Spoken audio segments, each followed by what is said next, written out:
நம்ம படிக்க போகிறது ஜேபி பிரின்சிபல்ஸ் அண்ட் ப்ராக்டிசஸ் ஆஃப் பேங்கிங்கில் 17வது unit principles of lending working capital assessment and credit monitoring.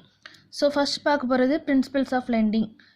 நம்ம கார்டினல் பிரின்சிபல்ஸ் ஆஃப் லெண்டிங் என்னெல்லாம் அப்படின்னு சொல்லி நம்ம பார்க்க போனோம்னா safety, liquidity, profitability, purpose, diversification of risk and security. So first நம்ம ஒரு லோன் கொடுக்குறோம் அப்படின்னா முதல்ல சேஃப்டியாக இருக்கணும். அந்த கஸ்டமர் ப்ராப்பராக கெப்பாசிட்டி இருக்குதா, அவரால் கட்ட முடியுமா, அவருக்கு கட்டக்கூடிய மனநிலையில் இருக்கிறாரா, அவருக்கு இன்கம் இருக்குதா போதுமான அளவு அப்படிங்கிறத நம்ம ஃபஸ்ட்டு அனலைஸ் பண்ணணும். அடுத்ததாக லிக்விடிட்டி. ஸோ அதாவது நம்ம இஷ்யூ பண்ணுற லெண்ட் பண்ணுற மணி லாங் டைமுக்கு லாக் ஆகிடக்கூடாது, அதை கவனிச்சுக்கணும். அடுத்ததாக ப்ராஃபிட்டபிலிட்டி. ஸோ நம்ம கொடுக்குறதுனால அவங்களோட கஸ்டமர் போர்ட்ஃபோலியோவை ஃபஸ்ட்டு அனலைஸ் பண்ணிக்கணும். அனலைஸ் பண்ணிட்டா தான் நமக்கு இன்கம் இருக்கா, ப்ராஃபிட் வரக்கூடிய சான்ஸ் இருக்கா, ப்ராஃபிட்டபிள் கிரெடிட்டா அப்படிங்கிறது ஃபஸ்ட்டு அனலைஸ் பண்ணிக்கணும். தென் பர்பஸ். ஸோ இப்போ நல்ல ஒரு ரீசனபிள் பர்பஸாக இருக்கணும். சும்மா லோனை வாங்கிட்டு நம்ம பாட்டு கட்டாமல் இருந்துக்கலாம் அப்படிங்கிற எண்ணத்தில் வாங்கக்கூடாது. ஸோ வாங்கிட்டு நான் இந்த தொழில் செய்ய போகிறேன், வாங்கிட்டு படிக்கிறதுக்கு போகிறேன், என்ன ரீசன், நல்ல ஒரு வீடு கட்ட போகிறேன் அப்படி நல்ல ஒரு ரீசன் இருக்கணும் ஃபஸ்ட்டு.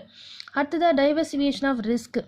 ஸோ இந்த ரிஸ்க்கை எல்லா இடத்துலையுமே கொஞ்சம் ஸ்ப்ரெட் பண்ணி இருக்கணும். நமக்கு எப்போவுமே ஹவுசிங் லோன் கொஞ்சம் இருக்கணும், ஒரு அண்டர்டேக்கிங்ஸ் இருக்கணும், பர்சனல் லோன் இருக்கணும், சிட்டிஸ் இருக்கணும், இண்டஸ்ட்ரீஸில் இருக்கணும், ரீஜன்ஸில் இருக்கணும். இப்படி என்னென்ன பாசிபிலிட்டிஸ் உண்டோ அப்படிலாம் டைவர்சிஃபை பண்ணியிருக்கணும். அடுத்தது செக்யூரிட்டி. நம்ம லோன் கொடுக்குறப்போ அவங்ககிட்ட ஏதாவது அடமானம் வாங்குறதா இருந்தால் வாங்கிக்கலாம். இப்போ ஹவுசிங் லோன்னா பில்டிங் அந்த லேண்டை நம்ம அடமானம் வாங்கிடுறோம். அதே மாதிரி நம்ம செக்யூரிட்டியாக வாங்குறது ஏதாவது இருக்கலாம், பிளாட்டோ, லேண்டோ, பில்டிங்கோ, ஃப்ளாட்டோ, ஷாப்ஸாக இருக்கலாம், ஆர்னமெண்ட்ஸாக இருக்கலாம், கோல்டு அப்படி ஏதாவது ஆர்னமெண்ட்ஸாக இருக்கலாம், இன்சூரன்ஸ் பாலிசியாக இருக்கலாம், ஷேர்ஸு, டிபெஞ்சர்ஸ், பாண்ட்ஸ் எதுவாகவும் இருக்கலாம். அடுத்ததாக நம்ம பார்க்க போகிறது non fund base limits. Non fund base limits அப்படின்னா பொதுவாக fund base limits, non fund base limits ரெண்டு இருக்குது. நான் ஃபண்ட் பேஸ் லிமிட்ஸ் அப்படிங்கிறது bank guarantee and letter of credit சொல்கிறது. பேங்க் கேரண்டி அப்படிங்கன்னா பேங்க் ஒரு கஸ்டமர்ஸ்க்கு சம் டாக்குமெண்ட்ஸ் பர்ச்சேஸ் பண்ணுறதுக்காக ஒரு கேரண்டி கொடுக்குறாங்க. இதுதான் நம்ம பேங்க் கேரண்டிங்கிறோம். கஸ்டமர் சார்பாக அந்த கேரண்டரோட பேங்க் இந்த ரெஸ்பான்சிபிலிட்டியை எடுத்துக்கிறாங்க. அடுத்ததாக இன்னொன்று என்னதுன்னா letter of credit. Letter of credit அப்படின்னா இப்போ ஒரு பர்ச்சேஸ் பண்ணுறதுக்கு ஃபஸ்ட் இன்வெஸ்ட்மெண்ட்காக அந்த லெட்டர் ஆஃப் கிரெடிட் பேங்க்கிட்ட வாங்கி கொடுத்துக்கலாம். பேங்க் இது அவங்களோட அமௌண்ட்டை பிளாக் பண்ணிக்கிடுவாங்க. ஸோ இவங்க பிளாக் பண்ணி அந்த இதை பர்ச்சேஸ் பண்ணுறதுக்கு, குட்ஸ் பர்ச்சேஸ் பண்ணுறதுக்கு கஸ்டமருக்கு கொடுத்துட்றாங்க. அடுத்ததாக பார்க்க போகிறது working capital and term loans.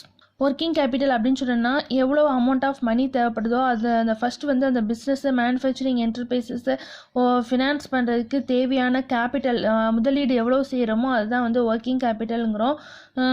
இது எதுக்கு அமௌண்ட்லாம் இருக்கான இன்க்ளூட் ஆகும் அப்படின்னா purchase of raw material purchase பண்ணுறது, ஸ்டோர்ஸ், ஸ்பேர்ஸு, அப்புறம் வேஜஸ் கொடுக்குறது எம்ப்ளாயீஸ்க்கு, then payment of other expenses, இது எனர்ஜி, ஃபியூயல் கன்சம்ஷன் இதெல்லாமே இன்க்ளூட் ஆகும். ஸோ அடுத்ததாக இந்த time taken to convert raw materials, semi finish goods and finish goods இதெல்லாம் கன்வெர்ட் பண்ணக்கூடிய டைமை எடுத்துக்கிடுது. ஸோ ஒர்க்கிங் கேபிட்டலில் ரெண்டு கான்செப்ட் இருக்குது. First one gross working capital, இன்னொன்று net working capital. So gross working capital அப்படிங்கிறது டோட்டல் கரண்ட் அண்ட் ஃப்ளோட்டிங் அசட்ஸை குறிக்குது. நெட் ஒர்க்கிங் கேபிட்டல் அப்படிங்கிறது excess of current assets over the liabilities குறிக்குது. அடுத்ததாக பார்க்குறது அடிக்வேசி ஆஃப் ஒர்க்கிங் கேபிட்டல். இது எக்ஸசிவோ நார் இன்அடிக்வேட்டாகவும் இருக்கக்கூடாது, ரெண்டுமே ரொம்ப டேஞ்சரஸ் ஆனது. ஸோ ஐடியல் ஃபண்ட்ஸ் இருந்துச்சு அப்படின்னா அது எந்த ஒரு ப்ராஃபிட்டும் ஏர்ன் பண்ணுறதில்ல.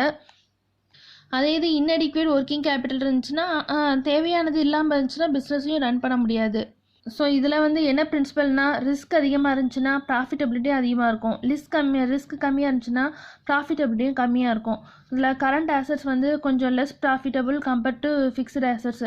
Short term funds less expensive and long term ஃபண்ட்ஸோட கம்பேர் பண்ணப்போ ஷார்ட் டேர்ம் ஃபண்ட்ஸ் கொஞ்சம் கம்மியாக தான் எக்ஸ்பென்சிவ் ஆகும்.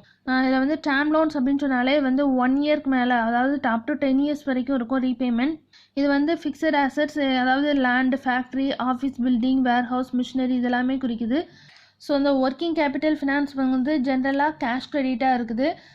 ஸோ இது இப்போ டிமாண்ட் பண்ணுறப்போ கண்டிப்பாக பே பண்ணி ஆகணும். அடுத்ததாக பார்க்க போகிறது கிரெடிட் அப்ரைசல் டெக்னிக்ஸ். ஸோ இந்த கிரெடிட் அப்ரைசல் டெக்னிக்கில் என்ன அப்படின்னு சொல்ல வந்தோன்னா த டெசிஷன் மேக்கர் ரெண்டு இம்பார்ட்டன்ட் கொஸ்டின்ஸ் எடுக்கிறாங்க. ஃபஸ்ட்டு அந்த என்டர்பிரினருக்கு ஃபண்ட்ஸ் தேவைப்படுதா, என்னது அதனோட க்ரெடென்ஷியல்னால் என்ன, அப்படின்னு சொல்லி பார்க்குறோம். இப்போ இந்த ஃபர்ஸ்ட் கொஸ்டினுக்கு ஆன்சர் வந்து எஸ் அப்படின்னு சொல்லி இருந்துச்சுன்னா செகண்ட் கொஸ்டின் போக வேண்டியிருக்குது. இதோட எக்ஸ்டென்ட் ஆஃப் ரெக்யூர்மெண்ட்ஸ்லாம் என்ன and the ways of the requirements வந்து சந்திக்கப்படுதா அப்படிங்கிறது இதில் பார்க்குறோம். ஆர்பிஐ வந்து எம்பிபிஎஃப் மெத்தட் அப்படிங்கிறத வந்து இதில் டிக்ளேர் பண்ணியிருக்கிறாங்க. அடுத்து sources of working capital funds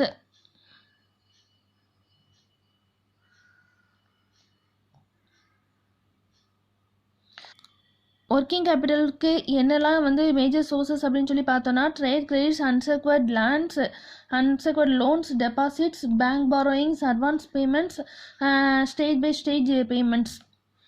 அடுத்ததாக estimation of working capital needs. So இந்த ஒர்க்கிங் கேபிட்டல் நீட்ஸை வந்து எஸ்டிமேட் பண்ணுறதுல 4 மெத்தட்ஸ் இருக்குது. இதெல்லாம் இந்த ரெக்யர்மெண்ட்ஸ் தேவைங்கிறத எஸ்டிமேட் பண்ணுறாங்க அப்படின்னா operating cycle method, projected networking capital method, projected turnover method, cash budget. அடுத்ததாக எந்தெல்லாம் ப்ரிப்பரேஷனுக்கு தேவைப்படுது அப்படின்னு சொன்னால் projected financial statements, projected fund flow statements, projected cash flow statements or cash budgets. அடுத்ததாக ஆப்ரேட்டிங் சைக்கிள் மெத்தட். ஸோ இதில் வந்து கிரெடிட்டர்ஸ் வந்து will not set off against the stock முன்னாடி இது பண்ண மாட்டாங்க. பாரோயர்ஸ் வந்து வில் சப்மிட் ஒரு டீட்டெயில்டாக ஏஜ் வைஸ் லிஸ்ட் வந்து சன்ட்ரி கிரெடிட்டர்ஸ் அண்ட் சன்ட்ரி டெப்டர்ஸ்க்கு இது பண்ணி சப்மிட் பண்ணுறாங்க. இதில் வந்து பாரோயர் வந்து என்டையர் புக் டெப்ட்ஸை வந்து ஹைப்போதிகேட் பண்ணிக்கிறாங்க. பேங்க் வந்து புக் டெப்ட்ஸுக்கு வந்து ஃபினான்ஸ் பண்ணாது. எப்போ எந்த கேஸ்னால் டெப்டரோட கிரெடிட்டர்ஸ் வந்து எக்ஸீட் ஆகிடுச்சு அப்படின்னா பேங்க் வந்து ஃபினான்ஸ் பண்ணாது. அடுத்ததாக networking capital method. So networking capital வந்து ரெக்வர்டு வந்து 2 குவார்ட்டர்ஸ்க்கு இது பண்ணணும். Minimum maintains current ratio between 1.17லேருந்து 1.25 வரைக்கும் மெயின்டைன் பண்ணுறாங்க. அடுத்ததாக ப்ரொஜெக்டட் டர்ன்ஓவர் மெத்தட். இந்த மெத்தடில் வந்து 20% ஆஃப் த ஆனுவல் கிராஸ் சேல்ஸில் வந்து மினிமம் ஒர்க்கிங் கேபிட்டலாக எடுத்துக்கிறாங்க.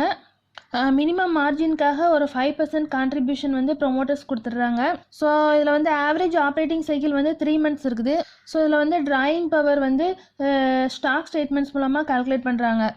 அடுத்ததாக கேஷ் பட்ஜெட் சிஸ்டம். ஸோ இதில் வந்து assessment of working capital needs வந்து ஃபண்ட் பேஸ்ட் லிமிட்ஸ் வந்து எக்ஸிட் 10 crores மேலே இருக்குது. கேஷ் பட்ஜெட் சிஸ்டம் வந்து யூஸ் பண்ணுறாங்க. ஓப்பனிங் கேஷ் பேலன்ஸ் வந்து ஃபர்ஸ்ட் மந்த் வந்து adjusted with cash surplus or டெஃபிசிட்டோட அட்ஜஸ்ட் பண்ணிக்கிறாங்க. அடுத்ததாக கிரெடிட் மேனேஜ்மெண்ட். கிரெடிட் மேனேஜ்மெண்ட் அப்படிங்கிறது இதெல்லாம் என்கம்பஸ் ஆகுது அப்படின்னா கேபிட்டல் அடிக்வேசி நார்ம்ஸ், ரிஸ்க் மேனேஜ்மெண்ட் வந்து ஆசட் லைபிலிட்டி மேனேஜ்மெண்ட்டும் இன்க்ளூட் ஆகும். Exposure norms, risk pricing policy and credit risk rating, asset classification, income recognition and provisioning norms, appraisal, credit decision making and loan review mechanism. இது எல்லாமே credit மேனேஜ்மெண்ட்டில் உள்ளிங்க include ஆகும். So இந்த credit மேனேஜ்மெண்ட்டில் என்ன ரிஸ்க்லாம் இருக்குது அப்படின்னு சொல்லி பார்த்தோன்னா லிக்விடிட்டி ரிஸ்க் இருக்குது, இன்ட்ரெஸ்ட் ரேட் ரிஸ்க் இருக்குது, ஃபாரின் எக்ஸ்சேஞ்ச் ரேட் ரிஸ்க் இருக்குது, கமாடிட்டி ப்ரைஸ் ரிஸ்க் இருக்குது, ஈக்விட்டி ப்ரைஸ் ரிஸ்க் இருக்குது. பேங்கோட அட்வான்ஸ் போர்ட்ஃபோலியோ வந்து 4 கேட்டகரியாக பிரிச்சிருக்காங்க. Standard assets, substandard assets, doubtful assets and loss assets. அடுத்ததாக பார்க்க போகிறது கிரெடிட் மானிட்டரிங். கிரெடிட் கொடுத்தோன்னே நம்ம வந்து கஸ்டமரே கட்டுவாங்க அப்படின்னு சொல்லி நம்ம ரிலாக்ஸ்டாக இருக்கக்கூடாது. அது ரெகுலராக மானிட்டர் பண்ணணும். அது என்னெல்லாம் மானிட்டர் பண்ணோம் அப்படின்னா பாரோயர் வந்து கரண்ட் அசட்ஸ் கரெக்டாக மெயின்டைன் பண்ணுறாங்களா, லைபிலிட்டிஸ் கரெக்டாக இருக்கா, ஒர்க்கிங் கேபிட்டல் இருக்குதா, அண்டு அதுக்கப்புறம் அவங்களோட ஆசட்ஸ் வந்து பேங்கோட ஆசட்ஸும் லைபிலிட்டிஸும் பேங்கோட கைட்லைன்ஸ் படி இருக்குதாங்களா, அதுக்கப்புறம் அவங்க வந்து கரண்ட் ரேஷியோவாக 1.33 வந்து மெயின்டைன் பண்ணிட்டு இருக்காங்களா, minimum current ratio, annual audited accounts வந்து எல்லா வருஷமும் சப்மிட் பண்ணுறாங்களான்னு செக் பண்ணணும். ஆட்ஹாக் லிமிட்ஸ் வந்து 3 monthsக்கு மேலே எக்ஸிட் ஆகாமல் இருக்குதா அப்படின்னு சொல்லி பார்க்கணும். அந்த போஸ்ட் சேல் லிமிட்ஸ்லாம் வந்து பில் ஃபினான்ஸ் மூலமாக சேங்ஷன் அந்த ஃபார்மில் சேங்ஷன் பண்ணியிருக்கிறாங்க.